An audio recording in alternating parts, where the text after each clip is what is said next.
Hadirin dan pemirsa dari Grand Studio Metro TV, selamat berjumpa dalam program talk show Forum Indonesia.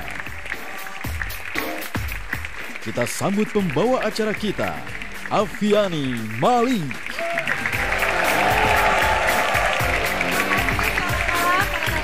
Dan juga rekan-rekan di studio dan pemirsa di rumah.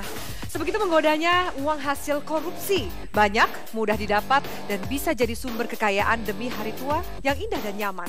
Sesungguhnya kita harus miris ketika keluarga yang harusnya menjadi alasan terbesar kita menjaga moral, justru dengan sadar ikut mengotori tangan demi mengamankan uang haram. Sudah hancurkah moral bangsa ini ketika cuci dosa dilakukan berjamaah dengan keluarga? Inilah Forum Indonesia pada malam hari ini, KPK, Keluarga Pandai Korupsi.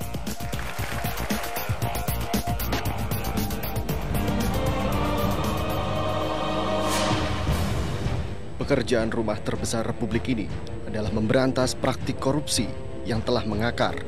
Keluarga terdekat seperti istri, anak, dan orang tua kerap dijadikan tempat utama para koruptor untuk menyamarkan harta kekayaan mereka.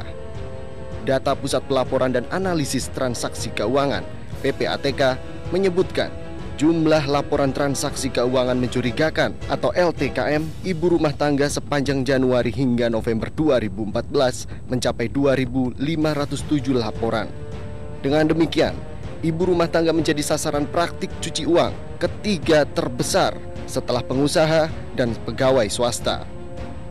Fenomena tersebut juga terbukti dalam sejumlah kasus korupsi besar di Republik ini, seperti kasus korupsi simulator SIM yang menjerat Joko Susilo, kasus korupsi ayat suci Al-Quran yang melibatkan Zulkarnain Jabar, dan terakhir, kasus mantan Presiden Partai Keadilan Sejahtera, Lutfi Hasan Ishak. Mayoritas aset hasil tindak pidana korupsi itu disembunyikan atas nama istri-istri dan anak mereka. Belum lagi gurita korupsi yang menyebar hingga ke dinasti-dinasti politik di daerah. Kinerja KPK dan PPATK semakin diuji untuk memberantas korupsi yang semakin merajalela hingga satuan terkecil masyarakat, yakni keluarga. Lalu, seperti apa modus-modus pencucian uang para koruptor yang melibatkan orang-orang terdekat? Apakah ini gambaran runtuhnya fungsi keluarga untuk menanamkan nilai-nilai kejujuran dan integritas? Pemirsa, itu dia pembahasan di Forum Indonesia pada malam hari ini, Keluarga Pandai Korupsi. Langsung kita akan bahas, saya perkenalkan sejumlah narasumber yang sudah ada bersama saya di Grand Studio Metro TV. Selamat malam Pak Agus Santoso, Wakil Kepala PPATK. Kemudian ada perwakilan dari ICW, Tama Eslanggo. Selamat malam, Tama. Ada dua pengamat, satu adalah pengamat hukum, Kang Asep. Apa kabar Kang Asep? Selamat malam. Dan juga pakar money laundering atau pencucian uang, Ibu Yenti Ganarsi. Selamat malam Mbak Yenti. Baik, saya akan pertama ke Pak Agus terlebih dahulu. Pak Agus, kalau ini kita lihat beberapa data mengatakan kok bisa-bisanya keluarga, seperti saya katakan tadi di opening, yang harusnya menjadi garda depan, mengamankan moral, menjadi alasan untuk kita menjaga kewenangan kita. Kenapa kemudian keluarga seakan-akan menjadi tempat teraman, ternyaman untuk melakukan pencucian uang, Pak? Apa alasannya? Ya, Mbak Afi, karena kejahatan pencucian uang ini dan kejahatan korupsi sebagai tindak pidana asalnya, ini adalah motifnya ekonomi, memang motifnya uang. Jadi orang itu melakukan korupsi, lalu mencuci uang, itu motifnya memang dia mau ngerampok, mau memperkaya dirinya sendiri atau memperkaya orang lain, kan itu ya. Nah, kemudian kenapa mencuci uang di keluarganya? Nah, karena memang prosesnya itu dia memang akan dia gunakan sendiri dalam tanda kutip, artinya bersama keluarganya, bersama anak dan istrinya atau istri-istrinya, tapi dalam kesenangannya sendiri itu ya.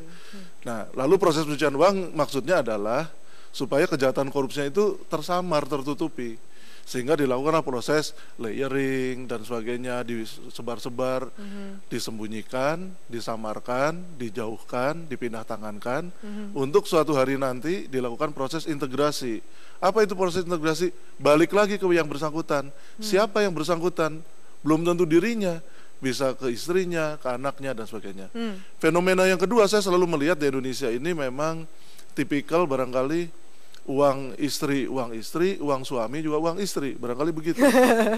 Wah, banyak ya jadi uang istri ya. Jadi saya lihat memang tipologinya di Indonesia ini mungkin aneh. Jadi Kenapa? hampir semua pejabat ataupun pengusaha yang menyuap, pejabat yang menyuap, uangnya itu memang yang banyak itu uangnya itu ada di istrinya. Dikelola oleh istri. Dikelola oleh istrinya. Istrinya yang menempatkan deposito, beli emas, beli mobil, beli rumah. Istrinya atau istri-istrinya ya. Tapi juga anak-anaknya atau adiknya atau kakaknya atau mertuanya. Ya kira-kira keluarga dekat atau orang-orang yang dekat yang dipercaya, ajudan, sekretaris dan sebagainya. Pak Agus, ini kan dalam artian banyak juga yang berdalih bahwa loh itu kan suami yang menafkahi istri kan. Apakah kemudian kalau Pak Agus tadi katakan ini kan banyak dikelola uang ini oleh istri. Istri ini tahu nggak sih dari mana asalnya uang yang diberikan oleh sang suami? Kita kemudian jika ada uang 100 juta, apakah kebanyakan istri bertanya atau sebenarnya justru mereka menjadi salah satu penyebab kenapa suaminya korupsi? Kalau bisik-bisik dalam rumahnya saya kurang tahu, tapi kalau bisik-bisik tetangganya gimana, Pak? Tapi istri itu harus tahu penghasilan suaminya. Saya kira itu semua orang yang menikah mestinya paham dan saya kira sadar. Istri itu pasti tahu pendapatan suaminya. Suaminya kerjanya apa, gajinya berapa, dia tahu. Buktinya kan kalau dia kurang uangnya, istri itu nanya gitu ya. Tapi kalau kelebihan kok nggak nanya gitu ya. Itu dia Pak, yang lebih nggak ditanya, yang kurang ditanya ya Pak. Itu. Oke, jadi kebanyakan istri tahu, termasuk istri siri ya Pak? Harus tahu, ya harus tahu. Istri siri kalau dia berpendidikan dan sering nonton TV, berpendidikan gaul ya, tahu, pasti tahu. Kecuali mungkin terisolir ya, barangkali dia tidak tahu. Dia pasti tahu itu suaminya siapa dan tahu kalau uang itu uang panas, masih terasa. Manusia dewasa kan punya nurani kan. Oke, baik Pak Agus, terima kasih. Kemudian saya akan lempar ke Mbak Yenti dulu. Mbak Yenti, ini kan Anda mengetahui banyak lah soal kemudian pencucian uang. Terutama kenapa sekarang banyak sekali, kita temukan juga tadi grafik sempat kita munculkan, ini nggak cuma ke istri, ada anak juga ikut, istri siri yang pertama, kedua, ketiga juga ikut seperti itu. Bagaimana kemudian yang terjadi dalam keluarga itu? Perputaran uang untuk dicuci itu, Pak? Ya begini ya, kalau dalam undang-undang pencucian uang kan itu sudah diantisipasi dengan jadi orang yang namanya pencucian uang itu siapapun yang menikmati hasil kejahatan. Artinya apa? Di sini ada orang korupsi kemudian dia mengalirkan, itu pencucian uang. Tetapi undang-undang juga memikirkan siapa ini yang dialiri. Yang dialiri adalah orang yang menerima. Dari segi kriminologi ya, dari hukum pidana pada umumnya orang yang telah menghasilkan hasil kejahatan itu pasti akan ditempatkan pada orang-orang yang paling aman, yang paling dipercaya sama dia. Nah, oleh karena itu kan pasal 5 itu sudah mengantisipasi bahwa bukan saja orang yang mengalirkan, tetapi siapapun yang menerima aliran dana hasil kejahatan sepanjang tadi dikatakan istri atau istri-istri, nggak tahu kok senangnya istri-istri, istri atau siapapun, kalau dia menerima dan dia itu sebetulnya patut curiga, tapi dia nekat menerima, itu yang kena. Nah, jadi permasalahannya adalah bahwa kita negara-negara Indonesia termasuk negara-negara yang masuk dalam rejim anti pencucian uang itu tidak pernah mentolerir siapapun yang menerima hasil kejahatan, tidak terkecuali apakah itu istri, anak, atau teman terdekat. Itu semua harus kena. Dan yang paling penting adalah jangan sampai ada satu pemikiran atau penolakan.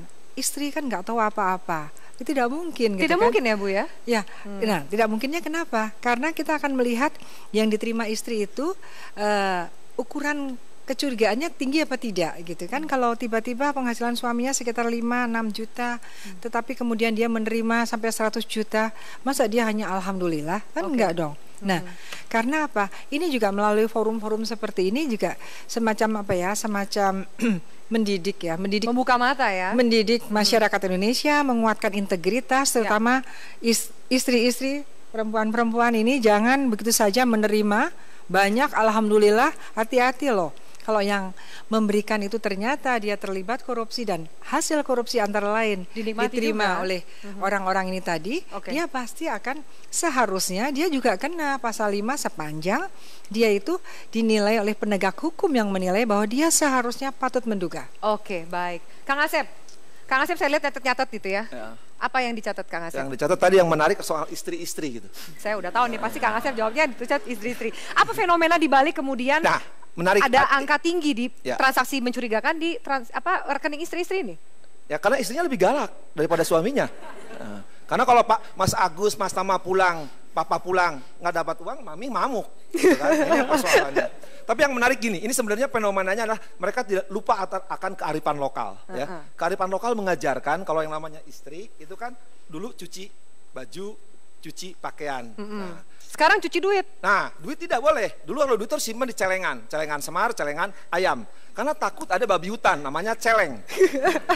Jadi kalau sekarang ada istri sekarang ternyata cuci uang, berarti dia celengan. Ya dia celeng kan, babi hutan, ngepet kan. Dia juga dalam celengan. Nah celeng ini yang sekarang suka mabok di hutan. Sekarang tidak mabok di hutan, maboknya di mall. Ya, beli dari atas sampai bawah, semua hasil papa pulang, mami yang dibelanjain kan. Nah ini sekarang ini pembelajaran karena mereka lupa akan hukum adat, akan kodratnya seorang wanita bahwa dia adalah cuci baju dan cuci pakaian, ya, atau cuci barang-barang, bukan cuci yang lain. Ya. Jadi ketika bapaknya tadi kan di adat juga diajarkan, Mas, kalau ketika kawin kita tuh kawin, walaupun saya belum kawin.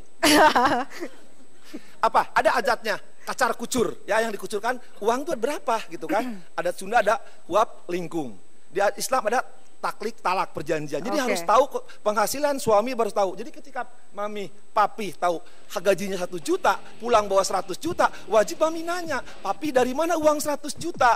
Tapi sekarang enggak, justru ketika papi bawa uang 100 juta, kurang pi. Kenapa bawa 1 juta? Oke, baik, kita akan lanjutkan Forum Indonesia sesaat lagi. Kemudian bagaimana?